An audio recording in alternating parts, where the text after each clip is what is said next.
नमस्कार। राम गुलाम online classes में आपका स्वागत है। डेली चतुर्थ सेमेस्टर के सामाजिक अध्ययन विषय के अंतर्गत हम लोग भूगोल विषय का अध्ययन कर रहे थे, जिसमें से आज पढ़ेंगे उत्तर प्रदेश के प्राकृतिक प्रदेश, इसका विस्तार, जनजीवन, प्रमुख नगर, अनुसूचित जातियां एवं जनजाति। इसके पहले वाले क्लास में हम लोग भारत के प्राकृतिक प्रदेशों के बारे में अध्ययन कर चुके हैं। आइए देखते हैं। उत्तर प्रदेश लगभग उत्तर मध्य भारत में स्थित है, अर्थात उत्तर प्रदेश भारत के बीचों बीच में लगभग स्थित है। इसकी स्थिति देखते हैं। 23 डिग्री 52 उत्तरी अक्षांश से 30 डिग्री 24 उत्तरी अक्षांश के मध्य स्थित है एवं देशांतर में देखें 77 डिग्री 05 पूर्वी देशांतर से 84 डिग्री 38 पूर्वी देशांतर के मध्य में स्थित है। उत्तर प्रदेश का कुल क्षेत्रफल 2,40,928 वर्ग किलोमीटर है। पुनः सुन लीजिए, उत्तर प्रदेश का कुल क्षेत्रफल 2,40,928 वर्ग किलोमीटर है। भारत के क्षेत्रफल का लगभग 7.33 है। एक आध बुक में हम देखें थोड़ा सा अंतर मिला है, लेकिन कई बुक में देखें तो यही मिला है, तो इसलिए हम इसको बता रहे हैं। भारत के क्षेत्रफल का लगभग 7.33% है उत्तर प्रदेश का क्षेत्रफल। और क्षेत्रफल की दृष्टि से उत्तर प्रदेश का भारत में चौथा स्थान है। प्रश्न बनता है कि क्षेत्रफल की दृष्टि से उत्तर प्रदेश का भारत में कौन सा स्थान है? चौथा। आइए जाने कि उत्तर प्रदेश से पहले कौन 3 बड़े राज्य हैं। राजस्थान, मध्य प्रदेश, महाराष्ट्र और उत्तर प्रदेश चौथे स्थान पर आ गया। प्रश्न पुनः सुन लीजिए कि उत्तर प्रदेश का भारत में कौन सा स्थान है क्षेत्रफल की दृष्टि से? राजस्थान पहले स्थान पर, मध्य प्रदेश दूसरे स्थान पर, महाराष्ट्र तीसरे स्थान पर, उत्तर प्रदेश चौथे स्थान पर। ये जुलाई 2020 की बात है। आने वाले समय में किसी भी राज्य में बंटवारा हो जाए, जुड़ जाए, तो इससे बड़ा हो जाए तो अंतर आ सकता है, लेकिन आज देखें जुलाई 2020 में तो उत्तर प्रदेश क्षेत्रफल की दृष्टि से चौथा स्थान रखता है भारत में। आगे देखते हैं। उत्तर प्रदेश की सीमा नेपाल राष्ट्र को स्पर्श करती है एवं उत्तरांचल को स्पर्श करती है, यानी छूती है इसका उत्तरी भाग।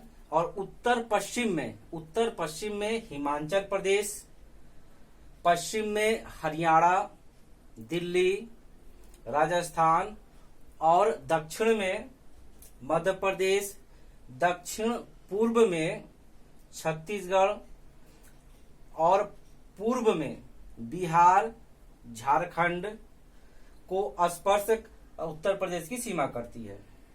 आगे देखते हैं। यह सर्वाधिक जनसंख्या वाला राज्य है, यानी भारत में अगर कहा जाए सर्वाधिक जनसंख्या वाला राज्य कौन सा है तो उत्तर प्रदेश का अपना विशेष स्थान है।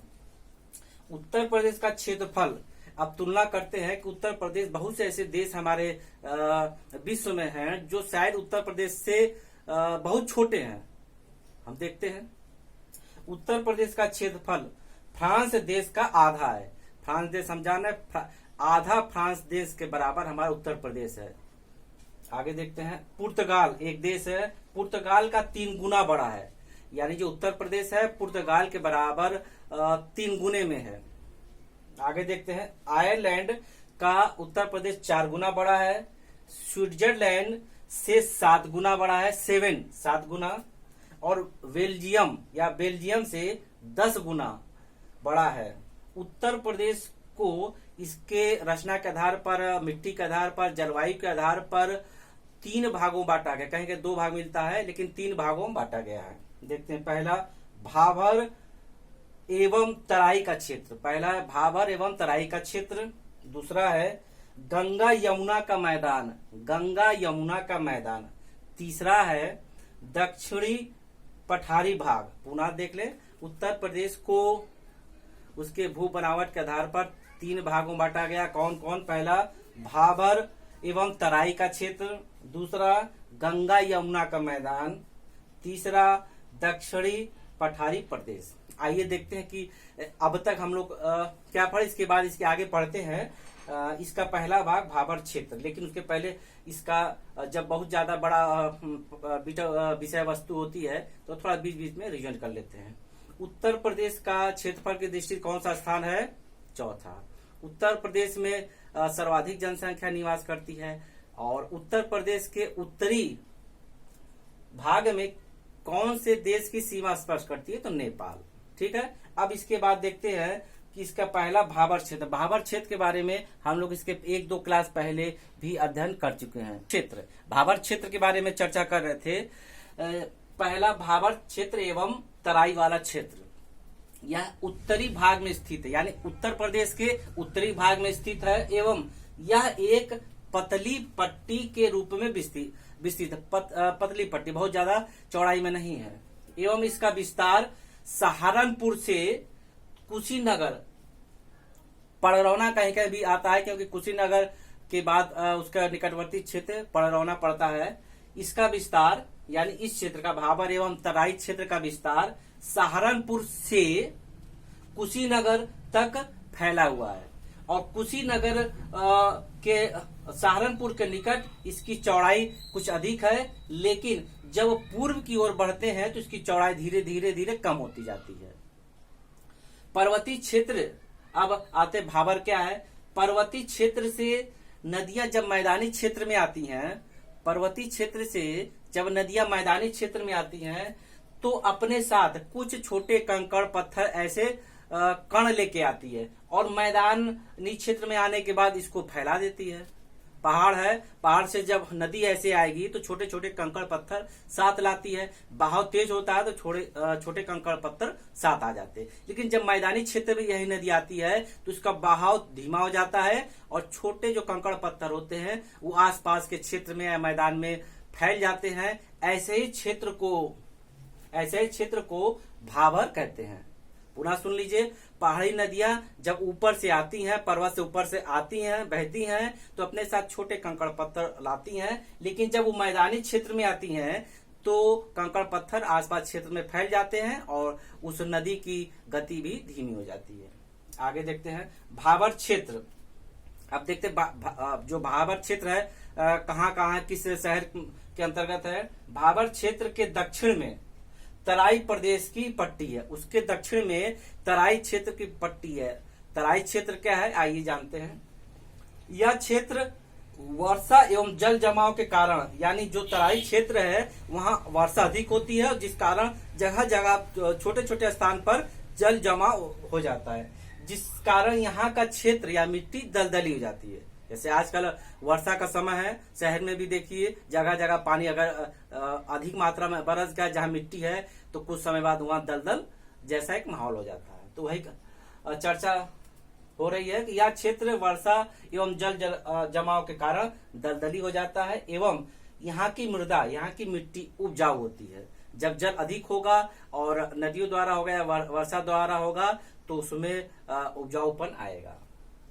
और यह क्षेत्र, इस क्षेत्र में घने वृक्ष एवं लंबी घास उत्पन्न होती है। जब पानी की अधिकता है तो उन क्षेत्रों में घने वृक्ष यानी खूब अधिक वृक्ष, पास वृक्ष ज्यादा उत्पन्न होते हैं और वहां की घासें लंबी जाती है। ये वहां की विशेषता कह सकते हैं। ऐसे क्षेत्र में लंबे लंबे वृक्ष होते हैं, घास ऊंची होती है। आगे देखते हैं। इस क्षेत्र में गन्ना, गेहूं, धान को चावल भी कहते हैं, गन्ना, गेहूं, धान, जूट की अच्छी पैदावार होती है, जिस कारण यहाँ पर कृषि के साथ साथ जनसंख्या अधिक होती है। आपको पुनः बताते, उत्तर प्रदेश में आप देखेंगे जगह जगह गन्ना का उत्पादन अधिक होता है। यही कारण है कि उत्तर प्रदेश में चीनी की मिलें अधिक हैं। जैसे आप गोरखपुर से आगे बढ़ेंगे, गोरखपुर क्षेत्र में भी होता है, देवरिया, कुशीनगर आदि क्षेत्रों में गन्ना की पैदावार अधिक होती है, तो आसपास जो चीनी मिलें हैं वो अधिक होती है। उद्योग का ये नियम है कि जहां से कच्ची सामग्री निकटवर्ती क्षेत्र में मिल जाता है तो उसके आसपास उससे संबंधी उद्योग स्थापित हो जाते हैं। आगे देखते हैं। पैदावार होती इस क्षेत्र में, जो ये पैदावार क्षेत्र, इस क्षेत्र में सहारनपुर आता है, बिजनौर आता है, पीलीभीत, गोंडा, रामपुर, बरेली, महाराजगंज, गोरखपुर, देवरिया, कुशीनगर, सिद्धार्थ नगर आदि प्रमुख नगर है। इस क्षेत्र में ये नगर आते हैं। इसके बाद वनों पर आधारित उद्योग इस क्षेत्र में स्थापित है। यहाँ पर वन की भी अधिकता है। अभी चर्चा हुई थी कि घने वृक्ष होते अधिक मात्रा में, जब अधिक मात्रा में घने वृक्ष होंगे तो वन का वातावरण आ जाएगा। और यही कारण है कि वनों पर आधारित उद्योग अधिक विकसित है, जैसे फर्नीचर। उसको स्पष्ट कर दे, जब वन पर आधारित उद्योग होंगे, मान लीजिए लकड़ी संबंधित है, तो लकड़ी को वन से काटना, वहां से संसाधन द्वारा कारखाने में लाना, कारखाने में उसको विभिन्न रूप देना, जैसे फर्नीचर है, मेज है, कुर्सी, दरवाजा आदि, उसको विभिन्न रूप देना, फिर उस बने हुए सामान को बाजार तक पहुंचाना। इन सब कामों के लिए मानवीय श्रम की आवश्यकता होती है। यही कारण है कि इन क्षेत्रों में इससे संबंधित उद्योग की प्रचुरता है, अधिक मात्रा में उपलब्ध है। आगे इसके अलावा कागज उद्योग विकसित है, खेल का सामान विकसित है, उससे संबंधित उद्योग। और इन क्षेत्रों में चर्चा हो चुकी है, गन्ना, धान, गेहूं, जूट आदि की फसल होती है। गन्ना के उत्पादन में उत्तर प्रदेश का एक अपना अलग स्थान है। अब इसके बाद दूसरा नंबर आता है गंगा यमुना का मैदान। इसको अगले क्लास में चर्चा करेंगे। आइए अब हम लोग देखें कि हम लोगों ने क्या पढ़ा, रिवीजन करते हैं कि भाबर क्षेत्र किसे कहते हैं? पहाड़ी क्षेत्र। पहाड़ी क्षेत्र से आने वाली नदी अपने साथ छोटे छोटे कंकड़ पत्थर लाती है। जब मैदानी क्षेत्र में आती है तो कंकड़ पत्थर उस क्षेत्र में फैल जाते हैं। ऐसे क्षेत्र को हम भाबर क्षेत्र कहते हैं। उत्तर प्रदेश में उत्पन्न होने वाली फसल गन्ना, गेहूं, चावल, जूट आदि। और भारत में उत्तर प्रदेश में सबसे अधिक जनसंख्या वाला राज्य है। और दूसरा है कि वो उत्तर प्रदेश का क्षेत्रफल की दृष्टि से भारत में कौन सा स्थान है? तो चौथा स्थान है। इस प्रकार आज हम लोगों ने अध्ययन किया। अगले क्लास में गंगा यमुना के मैदान के बारे में अध्ययन करेंगे। इससे नाम से ही स्पष्ट है कि इन क्षेत्रों में गंगा यमुना द्वारा विशेष सुविधा दी जाती है।